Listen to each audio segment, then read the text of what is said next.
시편 34편 8절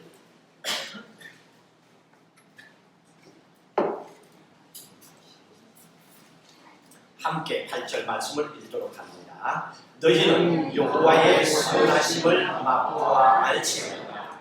그에게 피하는 자는 복이 있도다. 그에게 피하는 자는 복이 있도다. 분명히 오늘 무슨 사건이 있습니다.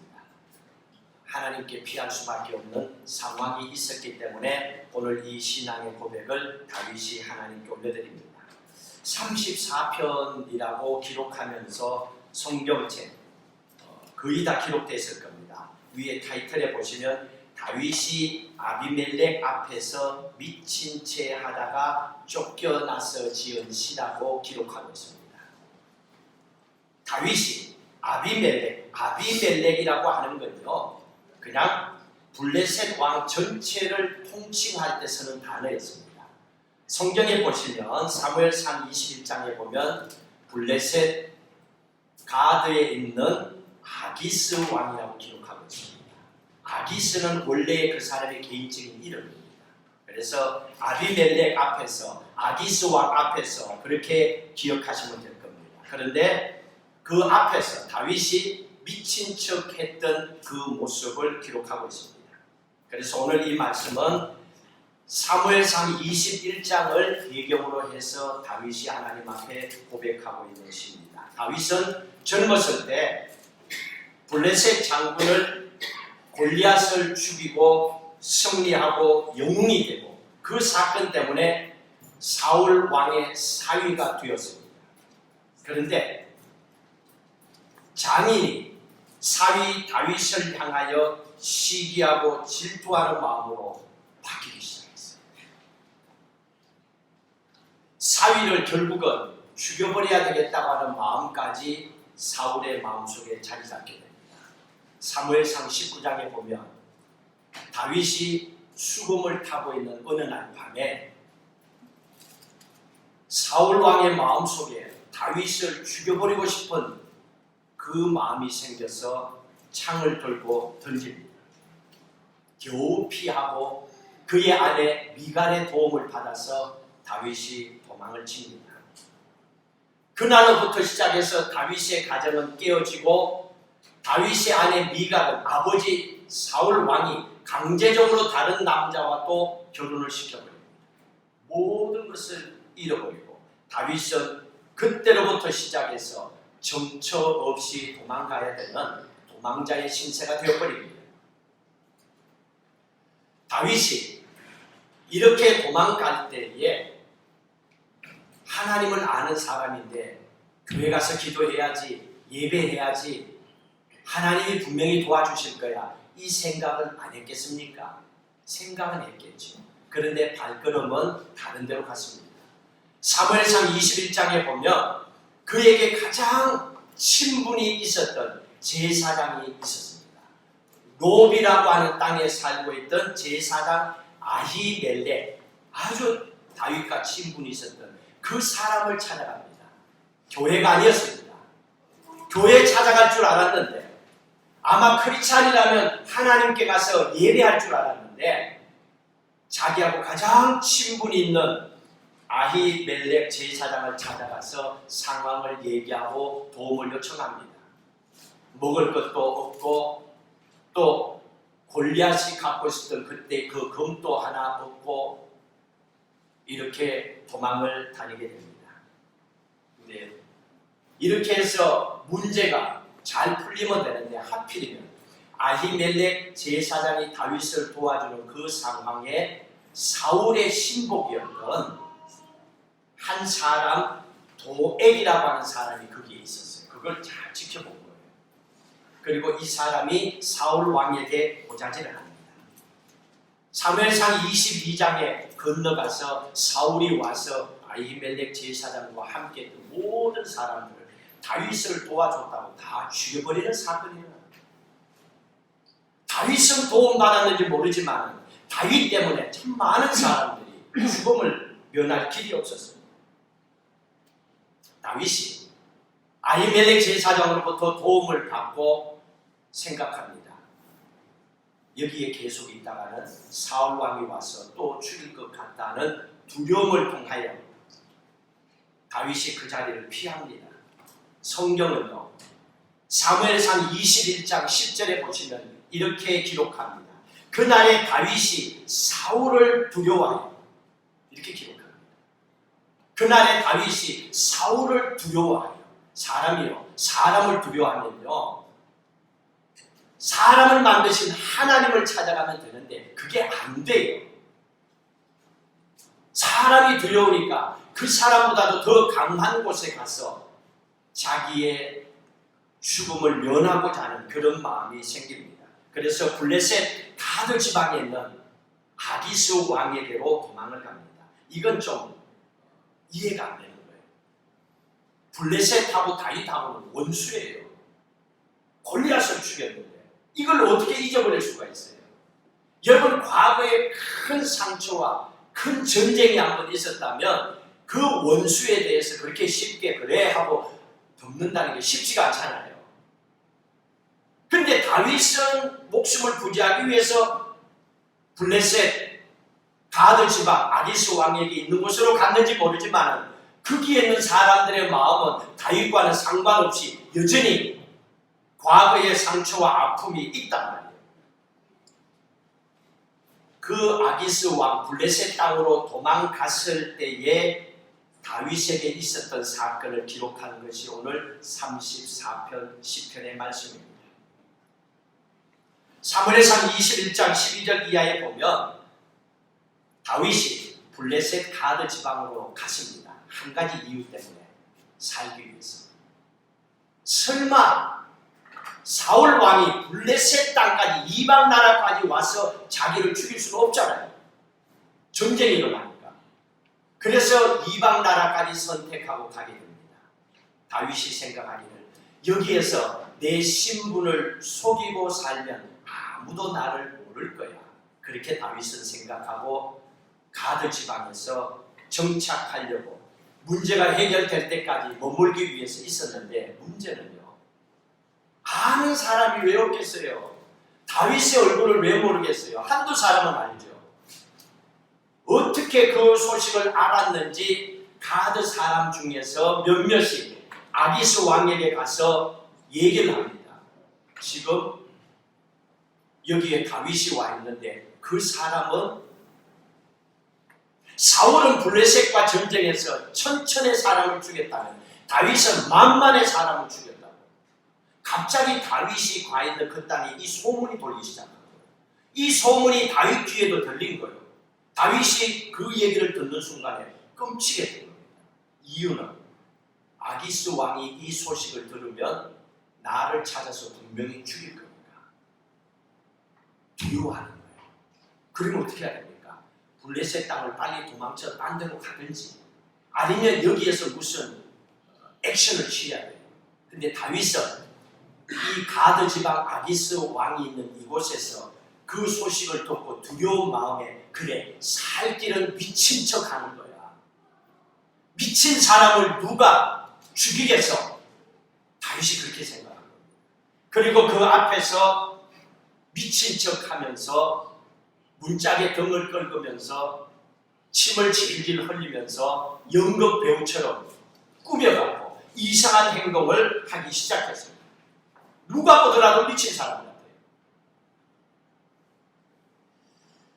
이 다윗은 물맷돌로 블레셋 장군이었던 골리앗을 죽였던 영웅이었습니다.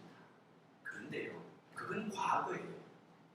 지금 오늘 다윗이 살기 위하여 선택한 것은 미친 척하면서 그의 원수의 나라 골리앗의 고향이었던 블레셋 땅에서 이런 행동을 하고 있습니다. 사람이 이렇게까지 밑바닥으로 떨어질 줄 누가 알았겠어요? 여러분, 여기에서 미치다 하는 거, 미친 척하다, 미치다 하는 이 단어의 원어를 찾아보면 그 뜻이 밑바닥이라고 하는 뜻을 갖고 있습니다. 밑바닥. 사람이요, 미치다 하는 얘기는, 미친 척하다는 얘기는요, 인생 밑바닥까지 내려가서 일단 살고 보자, 그 얘기입니다. 사람이 살기 위해서 미친 척 왜 못하겠어요? 살면, 살 수만 있다면, 그래서 인생 밑바닥까지.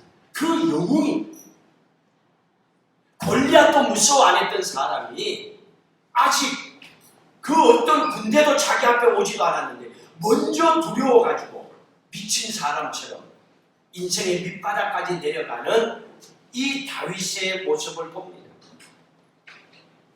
사람이요, 인생을 살다가 자기 스스로 생각할 때 이게 내 인생의 밑바닥인가 보다, 올 때까지 다 왔는가 보다. 그러면 감정적으로 어떤 변화가 일어나냐면 사람이 미칠 것 같아요. 인생의 밑바닥까지 내려오면 미칠 것 같아요. 그래서 이 뜻이 너무 맞아요. 미치다는 것은 밑바닥이라는 뜻을 갖고 있습니다. 이 가드 지방은 골리앗의 고향이었습니다. 다윗이 영웅된 곳이었습니다. 그런데 여기에서 다윗이 그 지방의 사람들로부터 다윗은 미쳤다라고 얘기하면서 욕을 먹고 조롱을 받는 그 상황까지 다윗에게 왔습니다. 자, 그러면 여기에서 질문해 봐야 됩니다. 하나님의 사람이 하나님과 상관없는 인생을 산다는 것은 넌센스입니다. 우리는 하나님의 뜻이 함께한다는 걸 안 믿으려고 할 수 있겠죠. 상관없이 산다라고 할 수 있겠죠. 내 능력으로 산다고 생각할 수 있지만 하나님의 관점에서는 아니에요. 모든 삶이 하나님의 자녀와 하나님과의 관계가 있습니다. 왜 하나님께서 다윗에게 이런 밑바닥처럼 미친 채 하지 않으면 살 수 없는 상황까지 겪도록 하셨을까? 왜 그랬을까? 여러분, 사도행전 18장 22절에 기록하고 있습니다. 한번 볼까요? 사도행전 18장 22절. 하나님께서 다윗을 그 자리에까지 가게 하신 이유가 여기에 기록되어 있습니다. 사도행전 13장 22절 같이 읽도록 합니다. 패하시고 다윗을 왕으로 세우시고 정언하여 이르시되 내가 이새의 아들 다윗을 만나니 내 마음에 맞는 사람이 내 뜻을 다 이루리라 하시되 내 마음에 맞는 사람으로 만들기 위해서, 하나님의 마음에 맞는 사람으로 만들기 위해서 하나님께서 다윗을 이 인생에 미친 척하며 살아갈 수밖에 없는 그 상황까지 가게 하셨다는 겁니다. 하나님의 관심은 인간의 외모가 아니라 그 사람의 마음이었습니다. 어떠한 생각을 갖고 살아갔는지, 어떤 생각을 가지고 살아왔는지 하나님은 그 사람의 마음을 보고 계십니다. 그래서 하나님은 하나님의 마음에 합한 사람 다윗을 만들기를 원하셨습니다. 여러분, 인간이 세상에 태어나서 하나님도 아닌 인간이 하나님의 마음에 합한 사람, 하나님께서 내 마음에 딱 맞는 사람이라고 얘기 들을 정도로 성숙한 인생을 살아가는 거 쉽지가 않습니다. 하나님은 그걸 알거든요. 사람이 변하는 거 쉽지 않아요. 여러분 어때요? 교회 열심히 다니는 분이 야, 저렇게도 변하구나. 그래서 교회 일을 맡아서 더 열심히 합니다. 그런데 어느 날 이런 얘기도 하잖아요. 실망했다. 사람이 변한 줄 알았더니 똑같네 라고 하는 거예요. 20년을 교회에 다녔는데 똑같네 라고 하는 것은 사람이 그만큼 변해지는 게 쉽지 않고 하나님의 마음에 맞는 사람 되는 게 쉽지 않아요. 근데 방법은 딱 하나예요. 훈련을 그렇게 만들어져야 돼요. 그렇지 않으면 사람은요, 원래의 자리로 자꾸 돌아가고 싶은 인간의 본성이 그 안에 자리 잡고 있는 겁니다. 하나님께서는 하나님의 마음에 합한 사람, 맞는 그 사람 다윗을 만들기를 원하는 것처럼 오늘 또 우리를 예배 가운데 주일만 되면 예배의 자리로 나오도록 하시는 것은 하나님의 마음에 맞는 사람으로 매일 다듬어가는 거예요. 일주일만 지나면요, 우리는 이상하게 더 이상한 사람이 되는 거예요. 일주일만 지나도 뭔가 색깔이 조금 바뀌기 시작하거든요. 이게 아닌데, 그런데 일주일 정도면 다시 또 돌아가기가 쉬워요. 그래서 하나님은요, 세상을 만드실 때 10일 동안에 안 만드셨어요.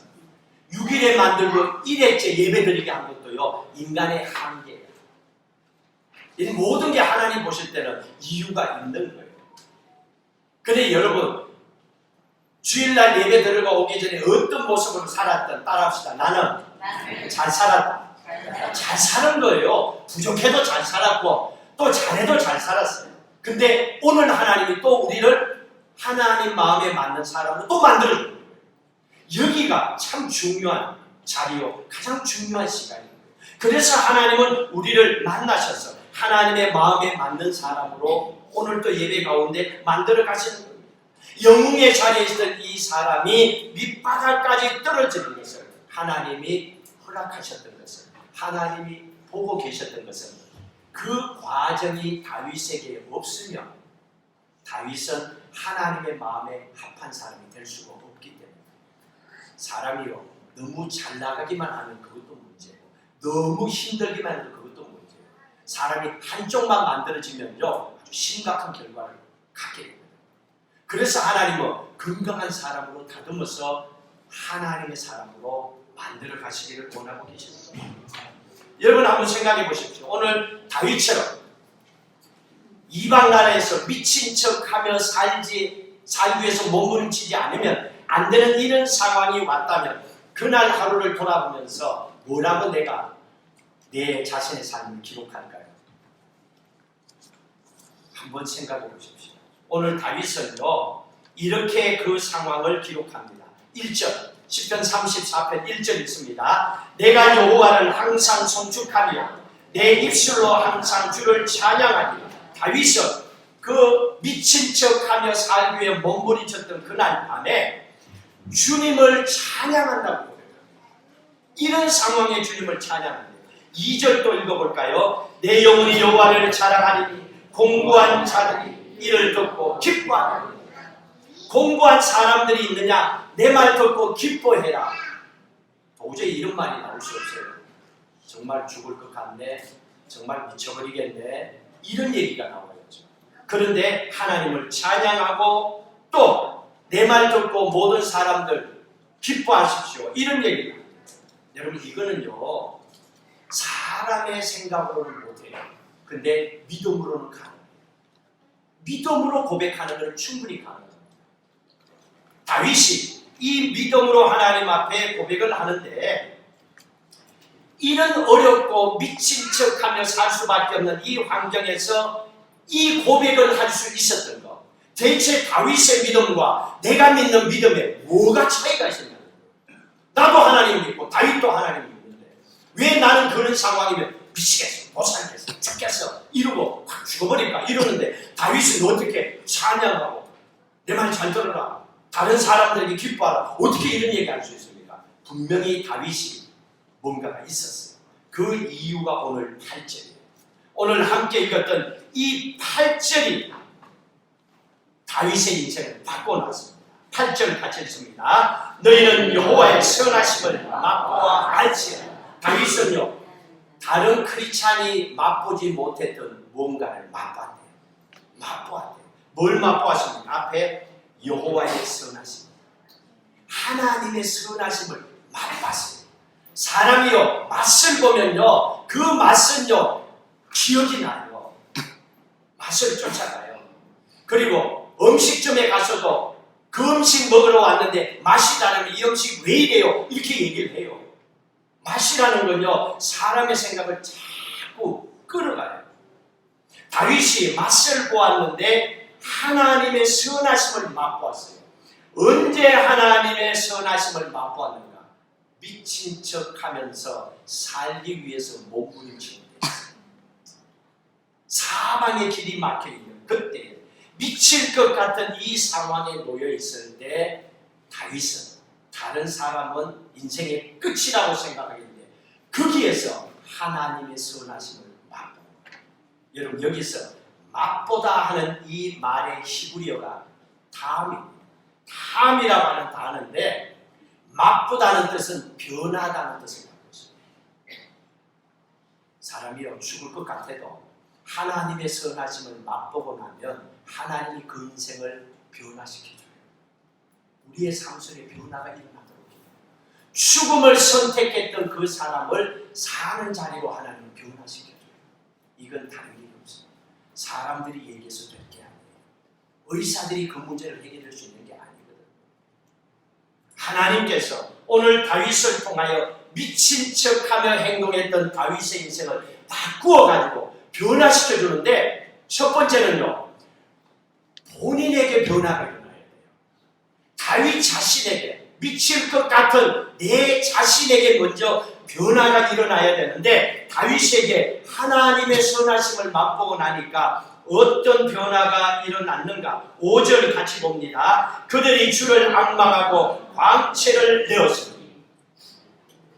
다윗의 얼굴에요, 사람이요, 두려우면, 미칠 것 같으면 근심이 꽉 찹니다. 예배 올 때도 보면 알잖아요. 근심이 꽉 차는 사람 예배 와서도 이랬어요. 알잖아요. 우리도 우리 자신이 그러니까. 그런데 이 사람의 얼굴에 광채가 기쁨으로. 이거는 그냥 안 돼요. 사람이 웃고 싶다고 해서 웃어지나요?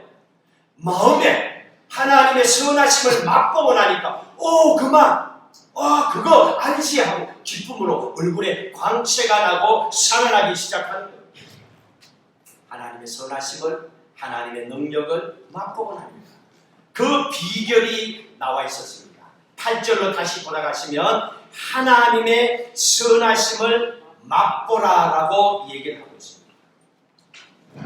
하나님의 선하심을 맛볼 때가 언제냐면, 사람이요, 입맛이 없어서 음식이 안 먹혀요, 이러잖아요. 근데 그건 다르게 바꿔서 하면 입에 맞는 먹고 싶은 음식을 먹으면 잘 먹는다는 거예요. 사람이요, 자기 입에 안 맞아서 현재 안 먹는 것 뿐이지, 입에 맞는 걸 만들어서 줘봐요. 왜 안 먹어요? 매일 똑같은 반찬에 매일 뚜껑 열어가지고 먹어 그러니까 그냥 하다못해 그냥 그러는 거지. 다윗이 이것을 알게 된 겁니다. 하나님의 선함을 맛보는데 언제? 하나님께 피할 때. 이게 참 중요합니다. 어느 자리에 서느냐가 참 중요합니다. 8절 다시 한번 읽습니다. 너희는 여호와의 선하심을 맛보 알지어다. 언제? 그 다음 읽습니다. 그에게 피하는 자는 복이 있습니다. 하나님께 피할 때예요. 하나님께 피할 때 하나님의 선하심을 맛보도록 해줘요. 교회 다녔다고, 예수 믿는다고, 주일날 예배 갔다고 모든 사람이 하나님의 선하심을 맛보고 살면 얼마나 좋겠어요. 그게 아니에요. 예수 믿는 사람들도 넘어지잖아요. 예수 믿는 사람들도 더 이상 살기 싫어 그럴 때도 있잖아요. 그러니 그 상황에, 미칠 것 같은 그 상황이 되었을 때, 미친 척 하면서도 살아남아야 되겠다고 하는 절박한 상황이 내게 생겼을 때, 그때 어떻게 합니까? 하나님께 피하는 자라. 어디로 피해야 되는 거 참 중요한 걸 얘기해 주고 있습니다. 다윗은요, 인생의 어려움이 찾아왔을 때, 인생의 밑바닥으로 내려갔을 때에 다윗은 처음에는 사람을 찾아갔어요. 그랬잖아요. 아주 친분 있는 롭에 사는 아히멜렉 제사장을 찾아갔고 도움을 받았고, 그런데 자기 때문에 오히려 그 제사장이 죽고 함께 도와줬던 사람들도 다 사울의 칼에 죽어버리는 어처구니 없는 결과가 나타납니다. 그리고 또 그 다음에도 이방 나라 블레셋으로 건너갑니다. 거기서는 아무도 모르니까 피해서 살 수 있을 거죠. 그런데 거기서는 더 심각한 일이 일어났잖아요. 미친 척하면서 침을 흘리고 인생의 밑바닥까지 그 목숨 하나 지키려고 상상을 해도요, 참 마음 아픈 현실이 다윗에게 주어집니다. 그런데 이 비참한 상황에 놓였던 이 다윗이 그 상황에 하나님의 뜻을, 하나님의 법을 깨닫기 시작합니다. 그게 오늘 8절 끝에 그의 피하는 자는 복이 있다. 복이 있다는 얘기는 하나님께서 그 상황을 바꿔주셨다는 겁니다. 하나님의 법을 깨닫는 건 다른 게 아닙니다. 하나님의 법은 어떤 인생의 문제가 살다가 생기더라도 하나님의 법은 하나님께로 피하는 거예요. 이게 하나님의 법이에요. 근데 사람들은 하나님의 법은 인생에 어려움이 있을 때 하나님께 피하는 거라 생각하지 안 하고 원망하고 불평하고 누구 탓으로 생각하고 아니면 내가 어떻고 아니에요. 모든 게 이유가 되는 게 아니에요. 나는 최선을 다하고 잘 살아보기 위해서 수고하고 노력을 했을 뿐이에요. 그런데도 안 되는 거는 어쩔 수 없는 거예요. 그러면 그 다음에는 우리의 인생이 업그레이드 돼야 돼요. 그 자리에 멈출 수 없어요. 그래서 하나님께서 다윗을 향하여서 하나님의 법을 깨닫게 합니다. 하나님께 피함을 통하여 다윗이 깨닫습니다. 아하, 인생에 어려움이 왔을 때에 사람께 피하는 게 아니구나. 사람에게 피하면 나 때문에 그 사람들까지 피해를 입을 수도 있고 또 더 심각한 어려움이 사울을 피하려고 하다가 다른 사람의 칼날이 나를 기다릴 수도 있겠구나. 이제 사람에게 피하는 것이 아니라 하나님께 피해야 하나님의 선하심을 하나님의 능력을 맛보고 살 수 있구나 하는 것을 다윗이 드디어 8절에서 깨닫게 됩니다. 사람이요 본인 스스로가 깨달아요. 그래서 종종 부모가 속이 타는 거죠. 너도 시집 가봐라. 너도 장가 가봐라. 너도 자식 키워봐라. 그 얘기는 자기가 살아봐야 돼. 아무리 얘기도 안 돼. 근데 나중에 살다 보면 부모님의 말씀이 기억이 나죠. 아, 그때 그랬었구나. 다윗이 드디어 깨닫습니다. 자, 다윗이 하나님의 선하심을 맛봤대요. 하나님의 선하심을, 무슨 선하심을 맛봤는가? 여기에 기록되어 있어요. 몇 가지를 보도록 하십시다. 4절 같이 읽습니다. 내가 여호와께 간구하되 내게 응답하시고 내가 모든 두려움에서 나를 건지셨다. 보십시오. 하나님께 피했더니 하나님의 선하심이 어떻게 다윗에게 왔습니까? 하나님께 와서 간구하고 부르짖고 기도했더니 두려움에서 나를 건져주십니다. 사울 왕이 죽일 것 같은 두려움에서 아기스 왕의 칼날의 죽음 앞에 두려웠던 그 마음을 샬롬으로 평안의 마음으로 하나님 바꿔주십니다. 이거는 길이 없어요. 여러분 마음의 평안함을 누리길 원해요. 어떤 방법을 해도 세상에는 안 채워지게 되어 있어요. 그런데 다윗이 하나님께 가서 기도했더니 조금 전까지만 했던 두려웠던 마음을 하나님께서 다 해결해 줍니다. 그리고 6절에 있습니다. 이 공고한 자가 부르짖으매 여호와께서 들으시고 그의 모든 환난에서 구원하십니다. 지금 다윗이 서 있는 상황이 환난이잖아요. 미친 사람처럼 하지 않으면 안 될 정도의 어려운 환난의 상황이에요.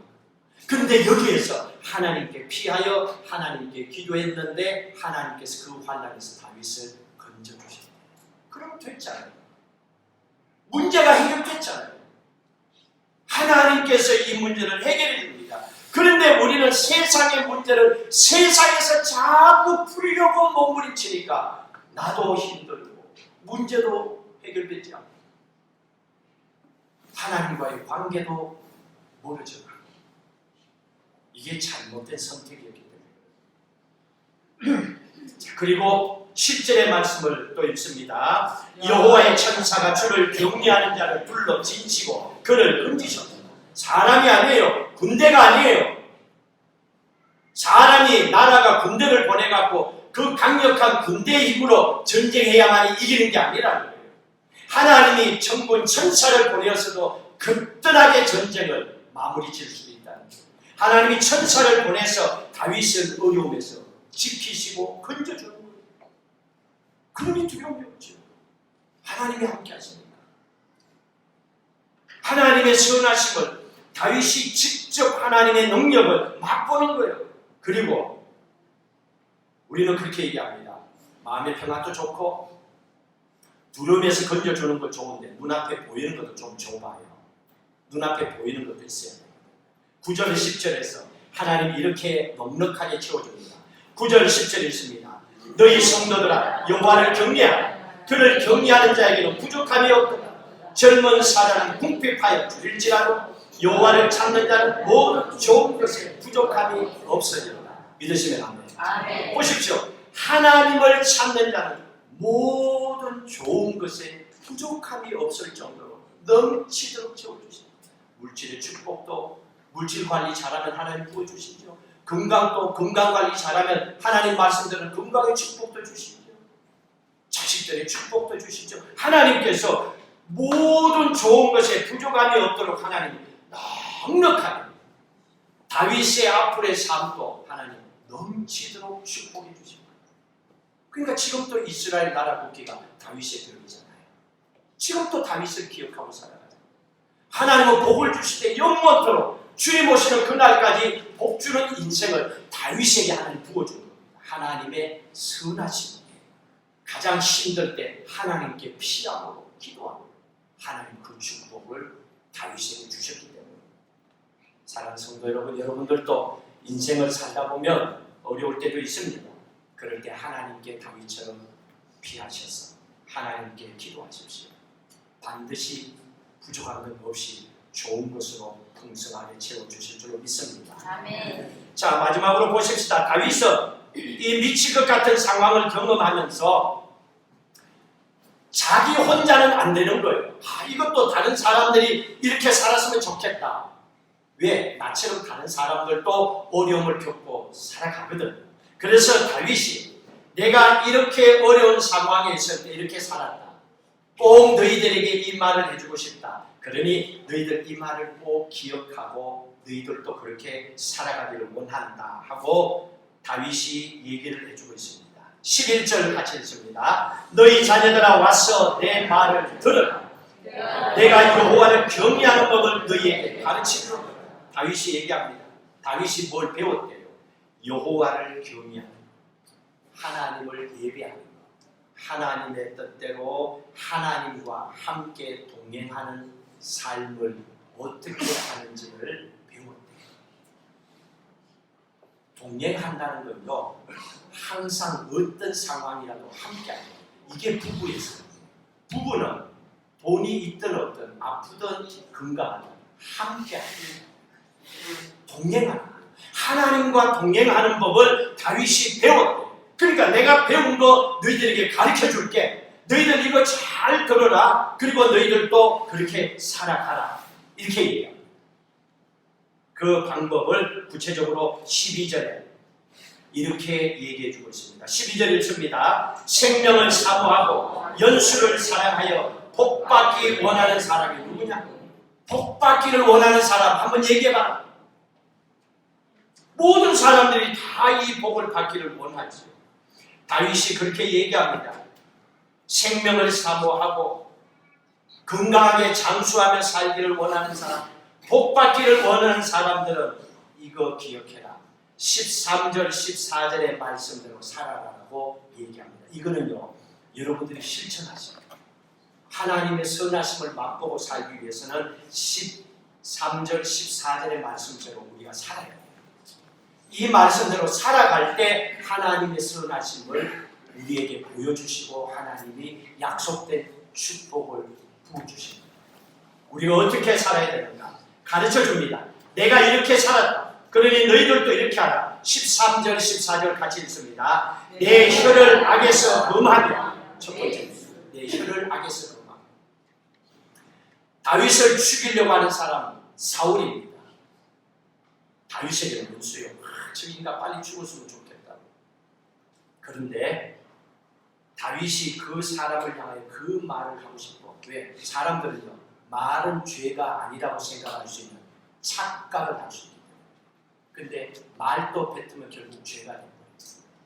혀를 악에서 금하고 싶어. 사울을 저주하고도 싶겠죠. 그런데 혀를 악을 금합니다. 그 다음에 읽습니다. 내 입술을 거짓말에서 금하지요.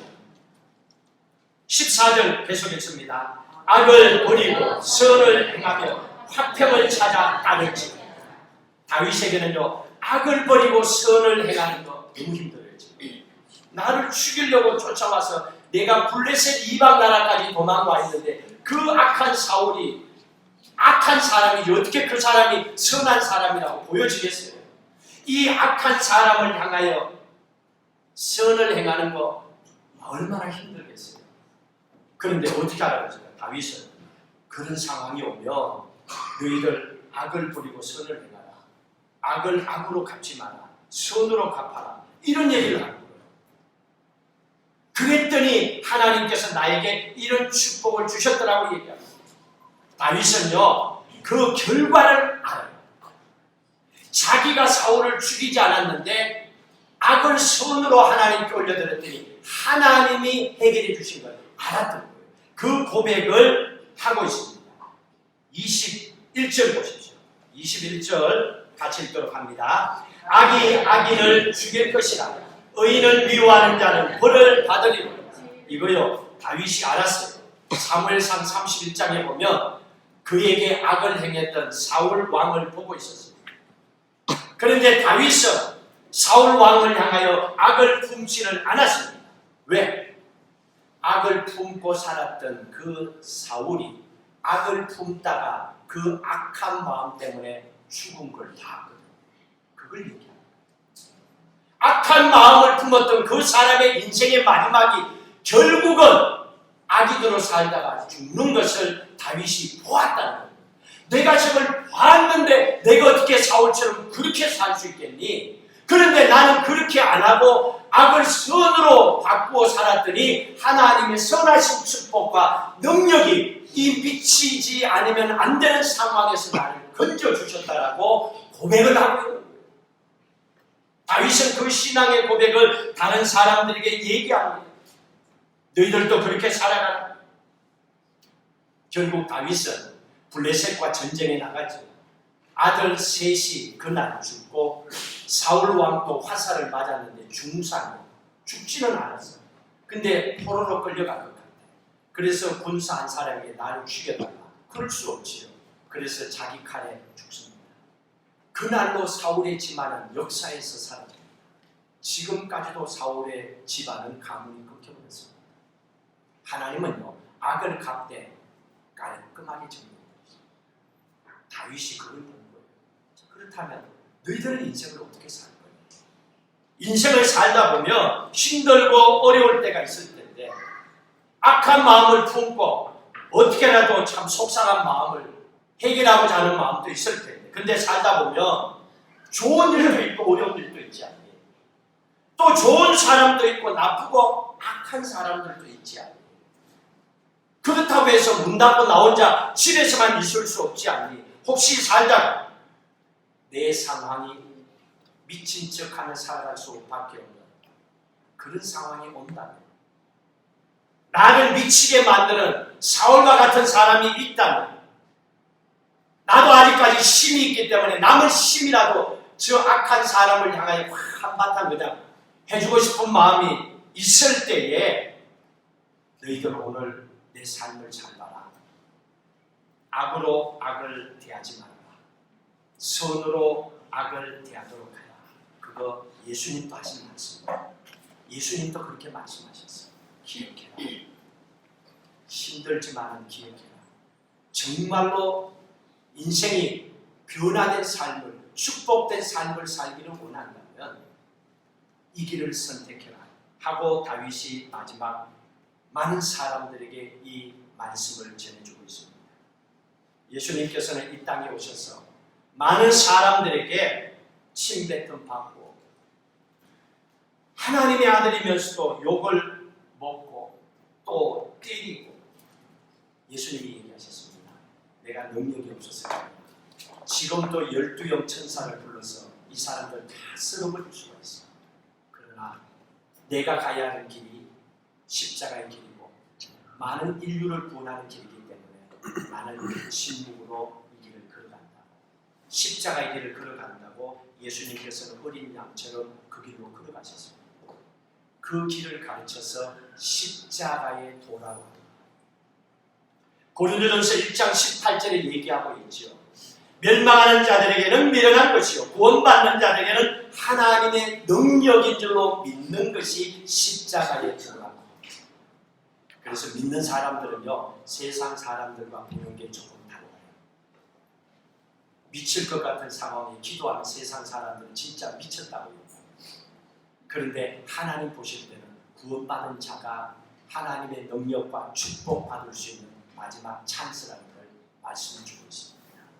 이게 말씀을 통하여 우리에게 주시는 하나님의 능력의 말씀입니다.